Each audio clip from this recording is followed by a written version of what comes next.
ये क्वेश्चन है जो मूवमेंट से रिलेटेड है। इसमें सबसे पहले हम क्या करते हैं कि जो भी क्वेश्चन हमें दिया हुआ है उस पर हम लोड देखते हैं और लोड की टेंडेंसी देखेंगे कैसी है। तो कितने लोड है, 1 2 3 लोड तो लगे हैं, ठीक है।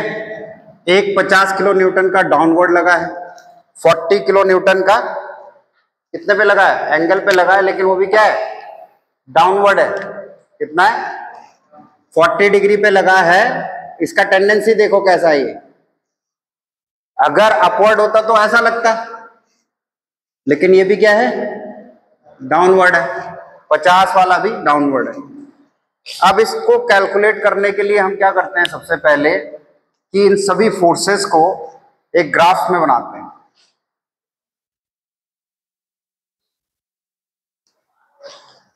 ठीक है, ग्राफ में बनाएंगे। जो ये ग्राफ है इसमें जो वर्टिकल एक्सिस है मेरी, वर्टिकल एक्सिस, ये मेरी वर्टिकल एक्सिस हो गया, ठीक है। और ये मेरा हॉरिजॉन्टल एक्सिस है। ये क्या है, हॉरिजॉन्टल एक्सिस। वर्टिकल एक्सिस ऊपर की तरफ हम यहाँ प्लस लेंगे, जो लोड हमारा ऊपर की तरफ जाएगा उसको हम प्लस ले लेंगे, जो लोड हमारा नीचे की तरफ डाउनवर्ड जाएगा हम उसको माइनस लेंगे, ठीक है। जो लोड हॉरिजॉन्टली एक्सिस में लेफ्ट की तरफ जाता है उसको हम माइनस लेंगे, जो राइट की तरफ जाएगा उसको हम क्या ले लेंगे, प्लस ले लेंगे, ठीक है। अब क्या करना है, देखो यहां न्यूटन थर्ड लॉ काम कर रहा है। जब किसी बीम पे ऊपर से लोड लगता है तो उसको बैलेंस करने के लिए आपके पास क्या चाहिए होता है, कॉलम। बीम पे जब लोड लगते हैं ना ऊपर से, तो हमें उसको सपोर्ट देने के लिए क्या चाहिए होते हैं, कॉलम चाहिए होते हैं। और कॉलम एज अ सपोर्ट काम करता है बीम के लिए, ठीक है। तो यहां दो सपोर्ट आपको गिवन है। एक सपोर्ट को बोलते हैं आप, इस वाली सपोर्ट जो गिवन है आपके पास, ये है रोलर सपोर्ट। क्या है ये, रोलर सपोर्ट है। रोलर सपोर्ट में एक खास बात यह है कि इसकी रिएक्शन लोड की वजह से कभी भी तिरछी नहीं होती। अगर यहां लोड कैसा भी हो, टेढ़ा हो, मेढ़ा हो, कोई भी हो, ठीक है, टिल्ट लगा हो, किसी एंगल पे लगा हो, तो इसकी रिएक्शन हमेशा ही कैसे जाती है, बिल्कुल 90 डिग्री सीधी, ठीक है। तो इस बी पे हो जाएगी आपकी आर बी रिएक्शन। यहां दूसरे हिस्से पे है हिंज्ड सपोर्ट। हिंज्ड सपोर्ट में क्या होता है कि आपकी रिएक्शन उस तरीके से डिफ्लेक्ट करती है जिस तरीके से इसमें एक लोड जो टिल्ट 45 डिग्री पे लगा है वैसे टिल्ट हो जाएगी।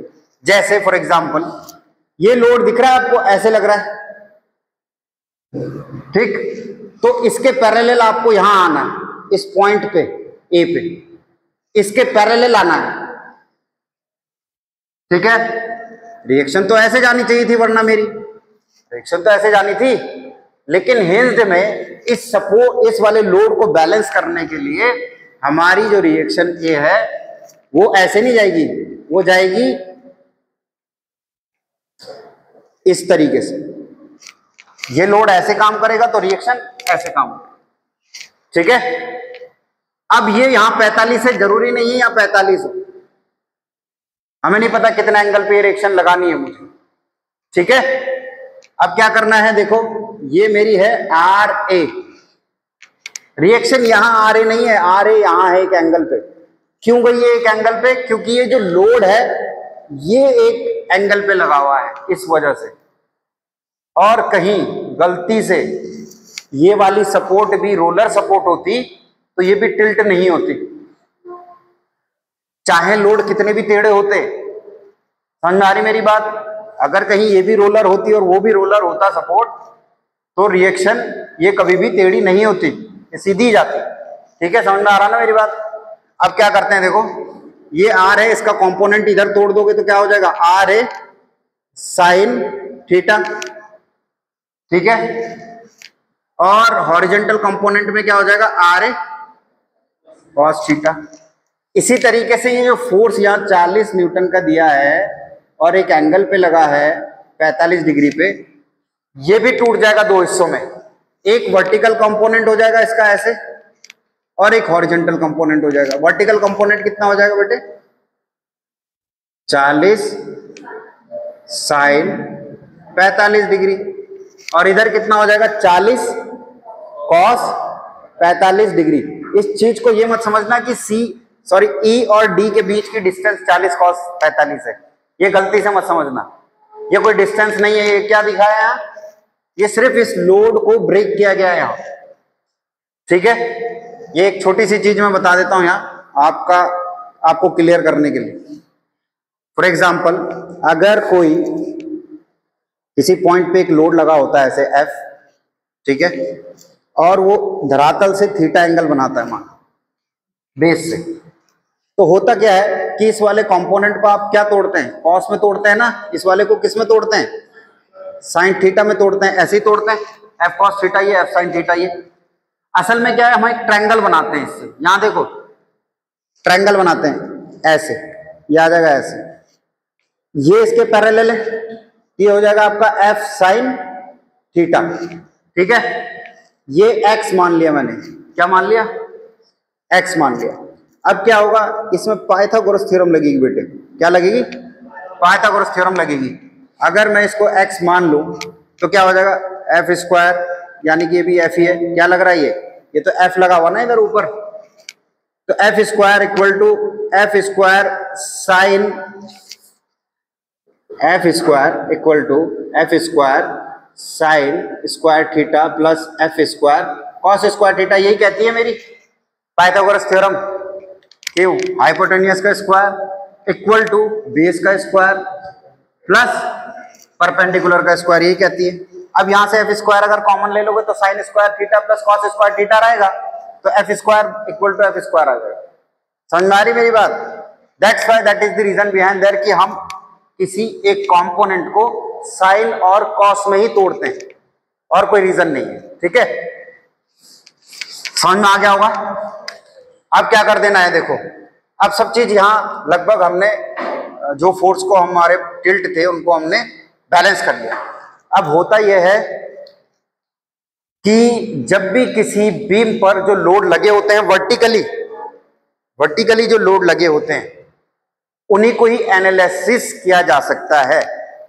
अदरवाइज अगर किसी एंगल पे कोई लोड लगा है तो उसका एनालाइजेशन नहीं किया जाता।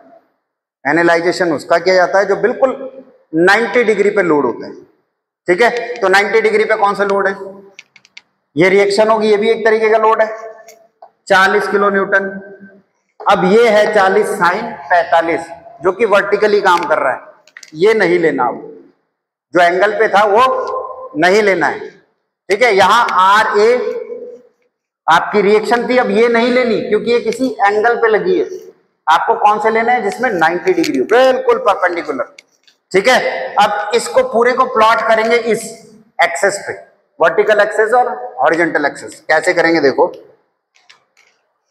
सबसे पहले ए से स्टार्ट कर लेंगे। ए पे रिएक्शन लग रही है, क्या लग रही है, ए पे रिएक्शन लग रही है आर ए साइन थीटा, यही लग रही है, आर ए साइन थीटा लग रही है रिएक्शन, या नहीं लग रही, लग रही है।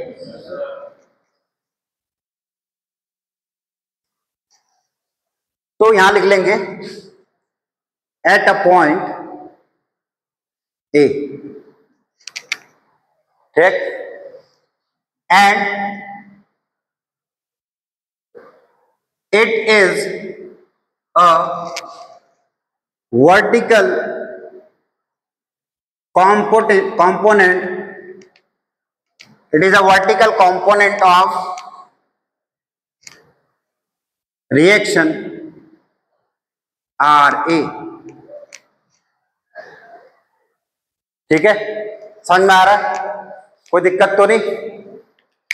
अब यहां देखो दूसरा क्या लोड लग रहा है आपके बाद, उसके बाद ई पॉइंट कौन सा है, 50 किलो न्यूटन, ये डाउनवर्ड काम कर रहा है, तो मैं यहां लिखूंगा डाउनवर्ड। क्या लिखूंगा, जो रिएक्शन लगती है वो मेरी अपवर्ड लगती हैं, तो मैं यहां लिख दे रहा हूं ये अपवर्ड। रिएक्शन हमेशा कैसी लगती हैं, अपवर्ड। डाउनवर्ड क्या लगते हैं हमारे लोड, ठीक है। तो ये क्या हो गया हमारा 50 kilo Newton load at point कितना ई पर देखो, सी पे भी है लेकिन हम यहां से एक एक करके आएंगे। उसके बाद दूसरा पॉइंट लोड है कितना 40 किलो न्यूटन, सॉरी 40 साइन कितना है 45, इतना किलो न्यूटन। ये जो लोड है, लोड एट पॉइंट कितना है डी, एंड क्या हुआ, इट इज अ वर्टिकल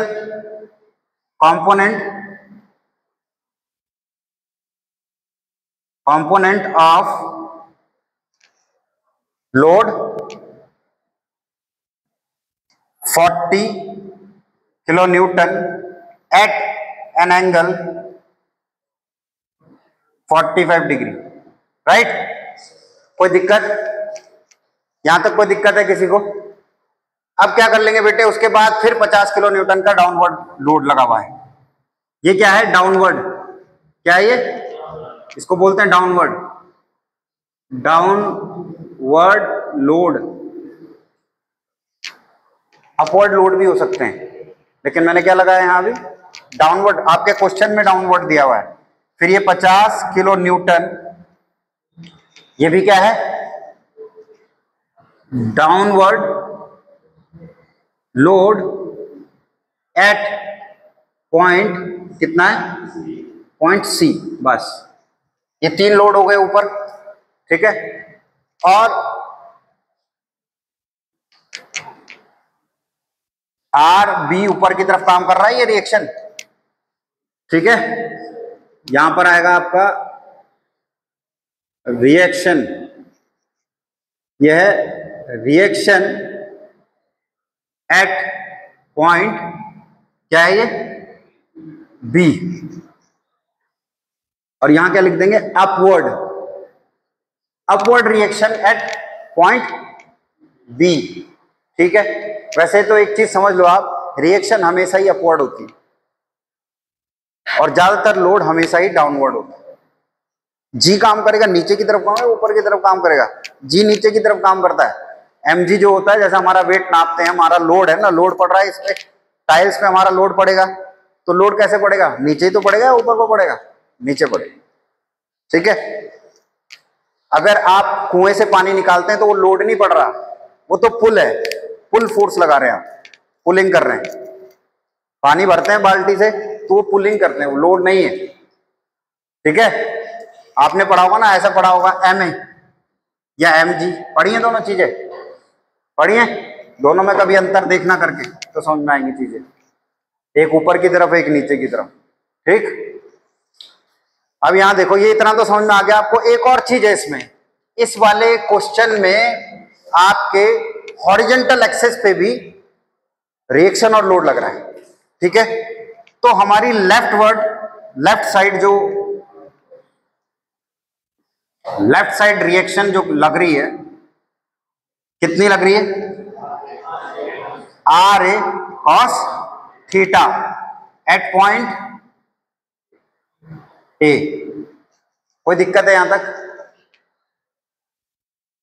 दूसरा कंपोनेंट है कितना है 40 कॉस 45 डिग्री, ये आपका राइट साइड लोड है, ठीक है। हॉरिजॉन्टल लोड है, इसको हॉरिजॉन्टल लोड लिख दो।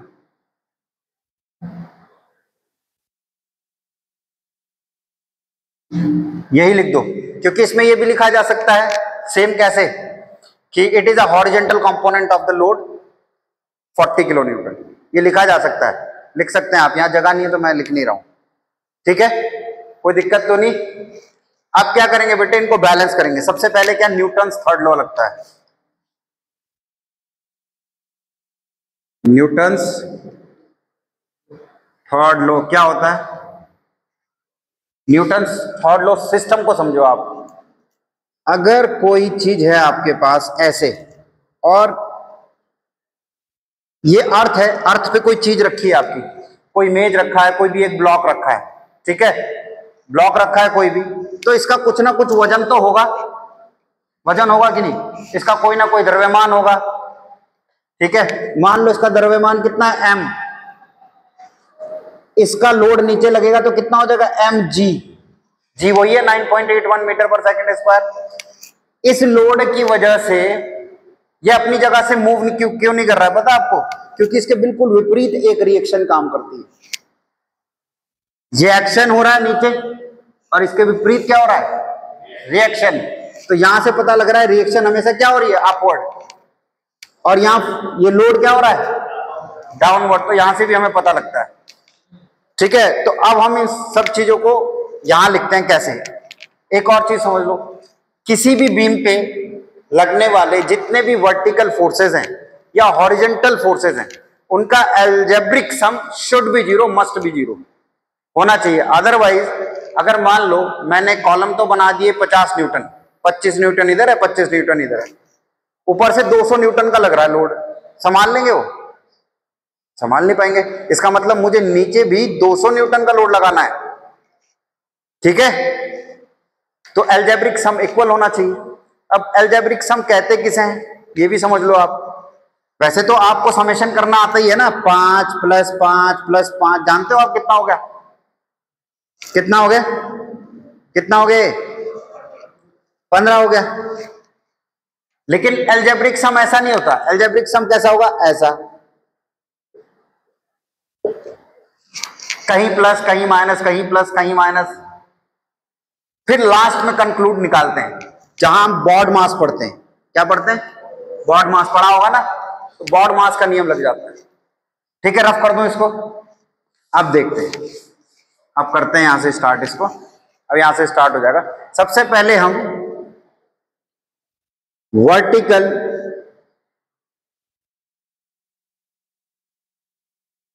Forces algebraic sum of vertical forces निकाल रहे हैं।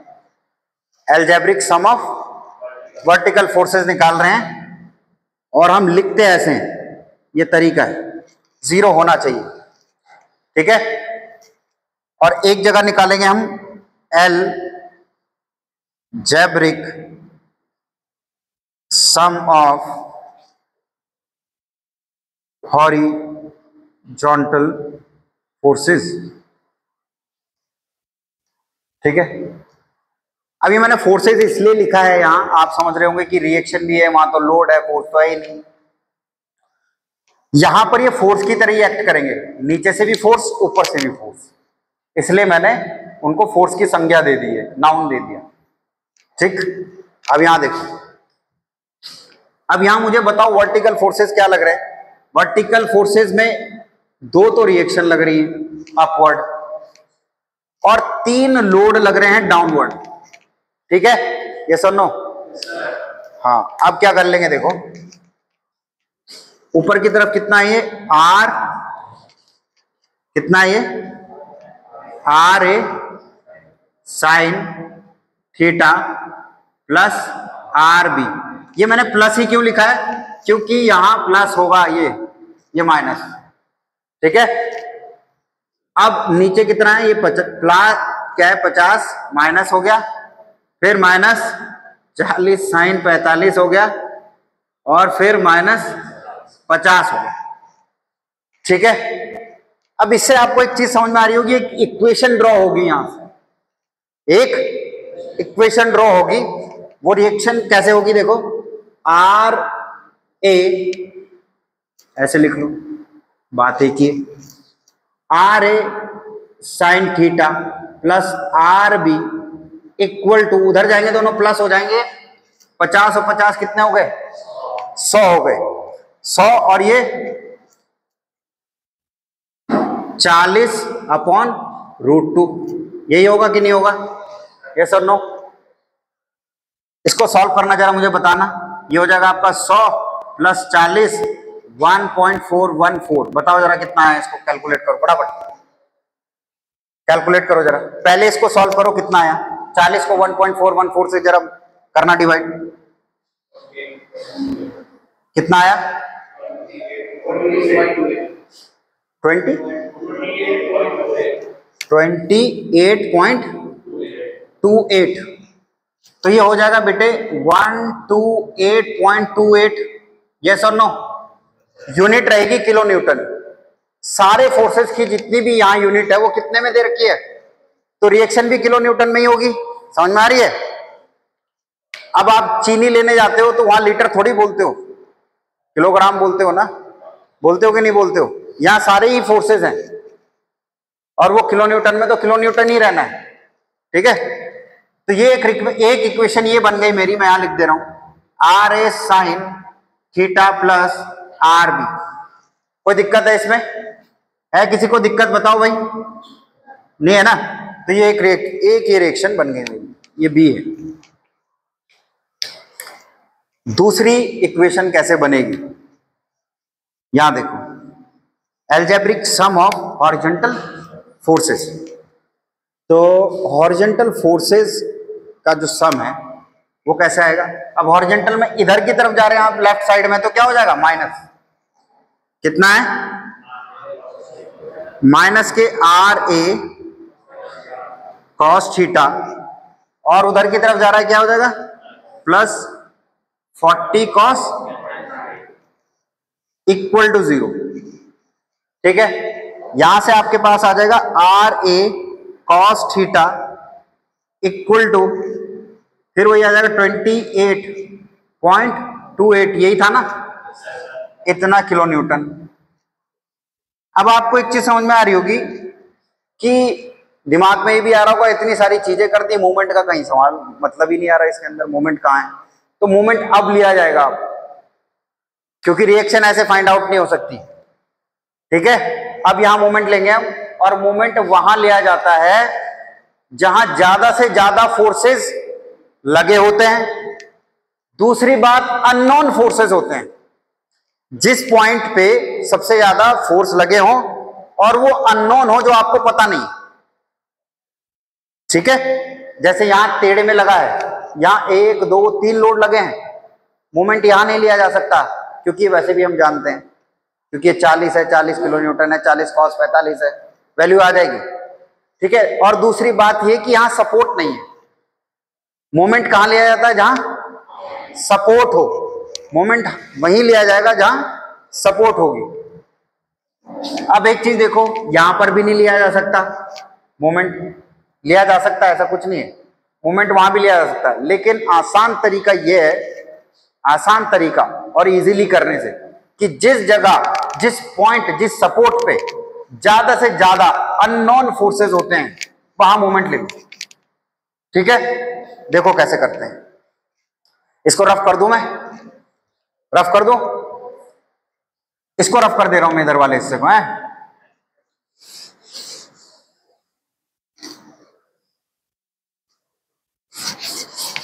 अब देखो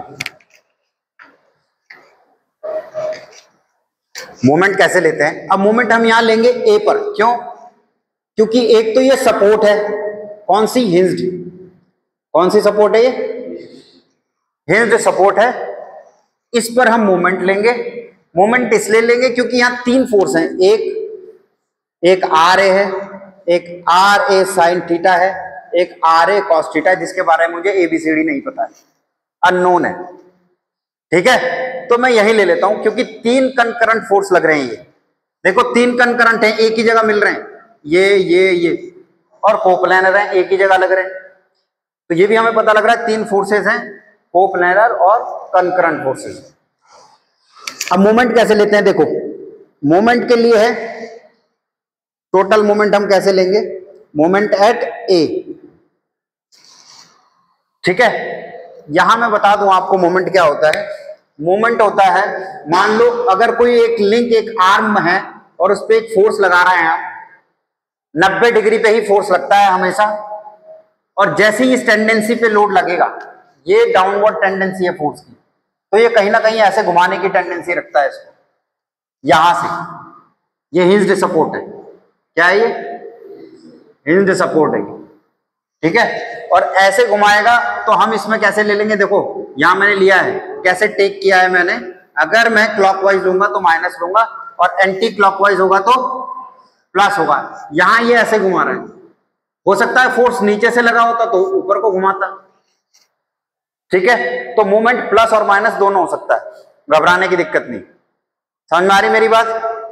अब क्या करेंगे देखो, अब इसमें हर एक पॉइंट पे जाएंगे, पहले ए पे, फिर ई पे, फिर डी पे, फिर सी पे, फिर बी पे। एक चीज और समझो, अगर ये फोर्स बी पर लगा है और धीरे धीरे मैं डिस्टेंस कम करता चला जाऊं, आर को मैं रिड्यूस करता जा रहा हूं और ए पे ही टेक दूं, इस फोर्स को लाके, इस फोर्स को ए पे ही टेक दूं लाके, तो क्या ए से एफ की डिस्टेंस है? कुछ नहीं है। और जबकि मेरा मूवमेंट कहता है force into distance, force into perpendicular distance, यही कहता है। तो यहां डिस्टेंस रहेगी नहीं तो फोर्स यहां पे जीरो हो जाएगा। इसीलिए यही रीजन होता है इस जगह पे मोमेंट लेने का, कि इतने सारे फोर्स हमारे एकदम से जीरो हम कर लेते हैं एनालिसिस के लिए, ठीक है। अब यहां देखो, अब यहां जितने भी फोर्स हैं वो तो जीरो हैं, इनको हम कंसीडर नहीं करेंगे, ठीक है। अब उससे अगले वाला फोर्स देखो, 50 किलो न्यूटन का लोड लगा है। कितना? 50 किलो न्यूटन का लोड लगा है। और अब आपके पास बीम इतनी है, इस चीज का ध्यान रखना है। यहां देख लो आप, बीम इतनी सी है सिर्फ, वो पूरी कंसीडर नहीं करनी है आपको। जहां आपने मोमेंट लिया है वहां से धीरे धीरे चलते रहो लोड की तरफ। जहां आपकी सपोर्ट है, जहां आपने मोमेंट लिया है, वहां से पहले लोड की तरफ चलो। तो पहला लोड क्या है? ई पॉइंट पे है, आपकी बीम सिर्फ इतनी कंसीडर करो बेटे आप, ठीक है। तो ये लोड लगेगा तो यहां पे ये घूमने के लिए तैयार है। जैसे ही लोड लगा ऐसे घूम जाएगी, यस और नो। और जब ये ऐसे घूम रही है तो कौन सा डायरेक्शन है ये? क्लॉकवाइज। एक होता है क्लॉकवाइज, एक होता है एंटी क्लॉकवाइज या काउंटर क्लॉकवाइज भी बोलते हैं। जब आप क्लॉकवाइज लोगे तो माइनस ले लोगे, जब आप काउंटर क्लॉकवाइज करोगे तो प्लस करेंगे, ठीक है। अब ये कैसे घुमाएगा? इसको ऐसे घुमाएगा, ऐसे घुमाएगा तो 50 तो आपका फोर्स हो गया, और डिस्टेंस कितना है? 2 मीटर है, और माइनस लगेगा। माइनस जान रहे हो ना क्यों लगेगा? क्लॉकवाइज है। अब ये वाला फोर्स है, अब उसके बाद वाला फोर्स कितना है? डी पे कितना है? 40 sin 45। अब आप इस वाले फोर्स को भूल जाएंगे, ठीक है। जैसे जैसे आप जो जो फोर्स लेते चले जाओगे उनको भूलते चले जाओगे, अगले फोर्स पे जाते चले जाओगे। तो अब इसको भूल जाओ। अब ये वाला है, यहीं तक डिस्टेंस लेनी है, आपका इतना बीम है, यहां फोर्स लगाइए, ऐसे घुमा दे, ठीक है। देखो मेरा हाथ एल्बो कहां से घूम रहा है? हिंज सपोर्ट से ही घूम रहा है। ऐसा तो नहीं है यहीं से घूम गया, ऐसा नहीं घूमा है। तो यहां से ऐसा घूम गया ये, तो कितना हो जाएगा बेटे? ये 40 sin 45 इंटू, यहां से पूरी डिस्टेंस कितनी है? 4, ये सुनो। उसके बाद क्या है? ये 50 न्यूटन का भी लोड लगा है उसके बाद सी पॉइंट पे, ये भी इसको ऐसे घुमाएगा। कितना हो जाएगा? 50 इंटू, ये डिस्टेंस कितनी है? ये 8.5 में से 1.5 घट जाएगा, 7, ठीक है। यहां तक कोई दिक्कत? ये सारे फोर्स इसको इसी तरीके से घुमाने की टेंडेंसी रखते हैं। ये तीनों के तीनों लोड कैसे हो रहा है? क्योंकि हमने मोमेंट किधर लिया है? ए पे। और ऐसा नहीं है बच्चों आप मोमेंट बी पे नहीं ले सकते, वो भी मैं तरीका सिखा दूंगा आपको, मोमेंट बी पे भी लिया जा सकता है, ठीक है। एक चीज और समझो, जब मोमेंट ए पर रखोगे तो रिएक्शन बी निकल जाती है, जब मोमेंट बी पर लोगे तो रिएक्शन ए निकल जाती है, ठीक है। अब यहां देखो, ये हो गया। अब ये वाली जो रिएक्शन है, अब ये तो सब भूल जाओ आप, यहां से लेके यहां तक पूरी एक लिंक है, ठीक है। ये पूरी यहां से लेके पूरा ये एक आर्म है या बीम समझ लो आप। ये जो आर बी है इसका टेंडेंसी कैसा है? अपवर्ड। कैसा है?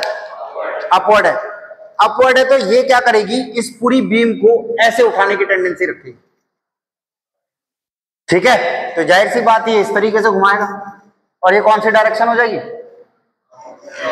काउंटर क्लॉकवाइज हो जाएगी तो ये क्या चलेगा, प्लस। और एक चीज और समझ जाओ बेटे, ये मैंने कंसीडर किया है, यहां कुछ किताबों में यहां प्लस दे सकता है, वो यहां माइनस दे सकता है, कोई दिक्कत नहीं, कोई दिक्कत नहीं, ठीक है, ये मैं कंसीडर कर रहा हूं ऐसे। अब यहां देखो, इस वाली इक्वेशन में देखो, आपको कहीं ना कहीं एक रिएक्शन निकलती हुई दिखाई देगी, दिख रही है, दिख रही है। अगर मैं यहां से R A 8.5 R A equal to, इसको उधर ले जा लूंगा, ये 100 हो जाएगा, इसको उधर ले जा लेंगे, कितना हो जाएगा,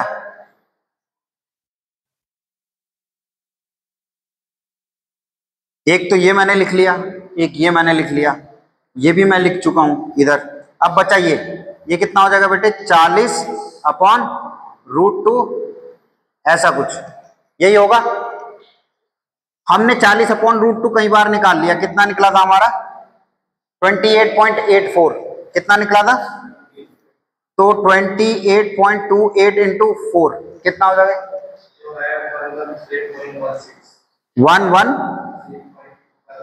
113.16, कितना आ गया। यहां तक कोई दिक्कत है किसी को, किसी को कोई दिक्कत है, इसको सॉल्व किया है बस, तब आया ये यहां तक, ये वैल्यू, ठीक है। अब क्या करेंगे बेटे, इसको, इनको जोड़ लो, इनको जोड़ो आप, कितना आएगा, ये देखो 100 और 350 कितना हो जाएगा, 450, 450 में ये ऐड कर लो, कितना हो जाएगा, कितना हो जाएगा बेटे, 563 आ गया। अब ये आर ए है बेटे, यहां 8.5 से डिवाइड कर लेंगे, कितना आ जाएगा, डिवाइड करना बेटे जरा, आर ए इक्वल टू कितना आ जाएगा, 0.249, चलो ठीक है, इतना किलो न्यूटन। यहां तक कोई डाउट है किसी को, आर ए फाइंड आउट हो गया, क्या हो गया, आर ए हमारा फाइंड आउट हो गया, दिक्कत तो नहीं है कोई। अब मुझे क्या निकालना है, आर बी निकालना है, अच्छा ये आर बी है, ओके ठीक है, ये हमारा आर बी आ गया, ठीक हो गया, आर बी आ गया हमारे पास। अब हमारी जो इक्वेशंस थी वो मुझे थोड़ा आप बताओगे, मैं यहां लिख देता हूं जो हमने इक्वेशंस निकाली थी, जरा मुझे बताओ एक बार। एक इक्वेशन क्या थी हमारी, R A sine theta plus R B equal to 28 point, इतना ही है ना, 128, ठीक है। और दूसरी इक्वेशन क्या है, आर बी इक्वल टू कितना है हमारे पास, 60,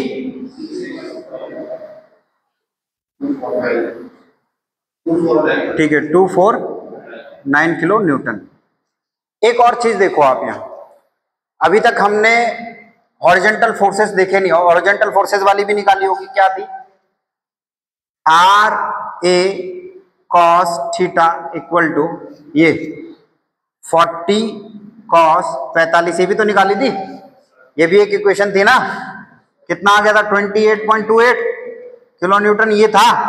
ये तीन चीजें आ गई हमारे पास, 1 2 3, ये तीन है ना, इससे हमारी आर ए निकल जाएगी आराम से। कैसे, सबसे पहले ये आर बी की वैल्यू, ये समीकरण 1 मान लो, ये 2 मान लो, ये 3 मान लो, फर्स्ट इक्वेशन, सेकंड और थर्ड।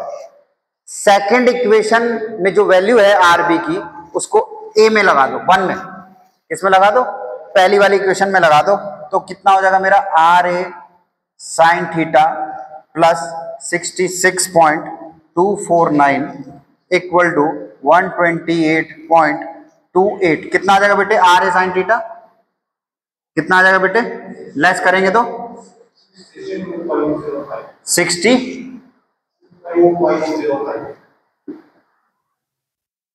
इतना आ रहा है, कोई दिक्कत है यहां तक? देखो आपके पास आर ए साइन थीटा और आर ए कॉस थीटा, ये दो चीजें हैं, ये इक्वेशन 4th ले लो आप, ठीक है।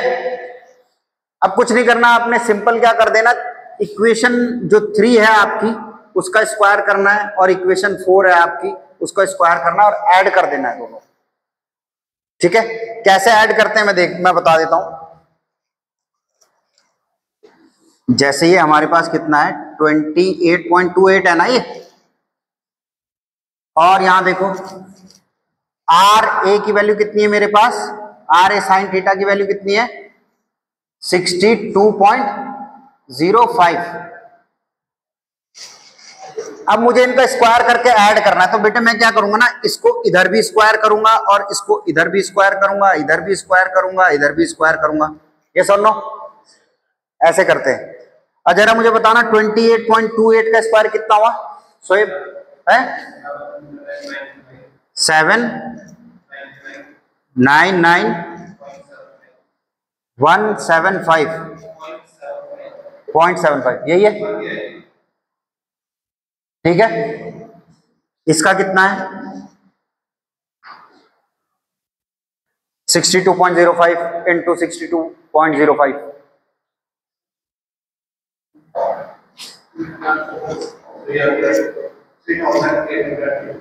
3050.2025, इतना ही रहने दो, कोई दिक्कत नहीं, ठीक है, इतना है। अब आपको इनको ऐड करना है, देखो कैसे ऐड करते हैं बेटे, ये जरूर है, ये सीख लो आप, यहां कैसे ऐड करना है। यहां प्लस लगा देंगे, यहां प्लस लगा देंगे, ठीक है।